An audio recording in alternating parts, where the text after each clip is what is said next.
नारायण हरि हरि ओम। ओम नमो भगवते वासुदेवाय। यहाँ से साधन लीला शुरू होता है दूसरा स्कंद। श्रीमद् भागवत का दूसरा स्कंद साधन लीला के नाम से जाना जाता है।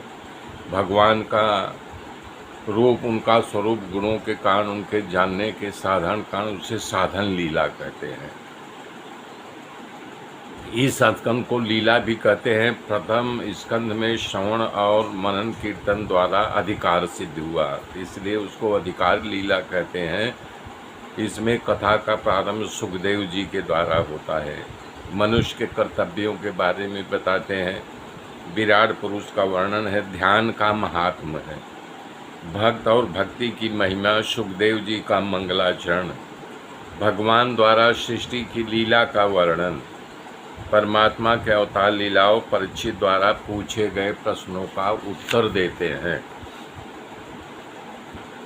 श्रीमद् भागवत का दूसरा स्कंद कुछ कहना ये महान साहस है, कारण कि ये साधन लीला है। भगवान सुखदेव जी के जो कुछ कहना था इसी में कह दिया है। भगवान का दूसरा, पांचवा और 11वां स्कंद वक्ता के लिए बहुत कठिन होता है। भागवत का दूसरा स्कंद साधन है। प्रथम स्कंद अधिकार लीला। हम लोग पठन पाठन करके अधिकार किए, प्राप्त कर लिए, तो ये दूसरा स्कंद साधन लीला शुरू कर रहे हैं।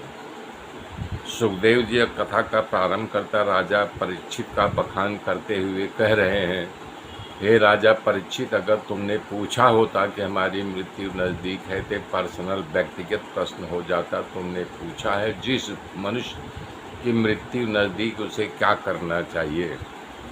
सुखदेव जी कह रहे हैं, हे राजन, गृहस्थ अपने घर के काम से फुर्सत नहीं मिलती तो अपने आप को कैसे पहचाने।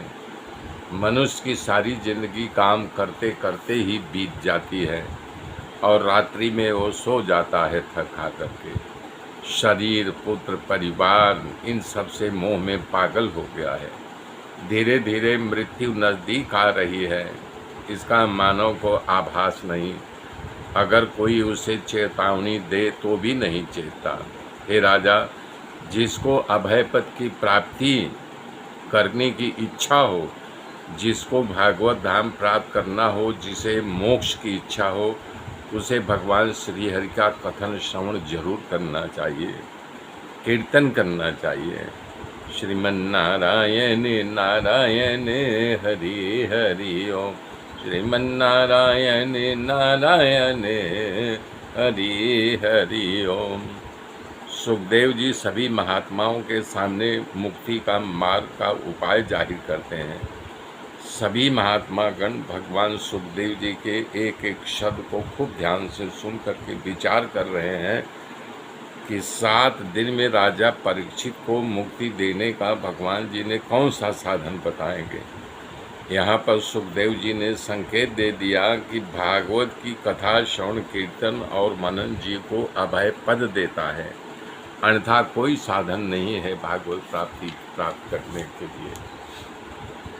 भगवान ने कहा कि हे राजा, बड़े बड़े योगी जन निर्गुण स्वरूप में स्थित और संसार के विधि विधान और नियमों के पार जा चुके हैं। वो भी भगवान की लीला कथा से प्रेम करते हैं, उसी में रमण करते हैं। उसी भागवत की कथा को मैं तुमको सुनाता हूँ। भगवान सुखदेव ने जाहिरात की 7 दिन में मुक्ति का यही साधन है। इदम भागवतम नाम पुराणम ब्रह्म संहितम अधि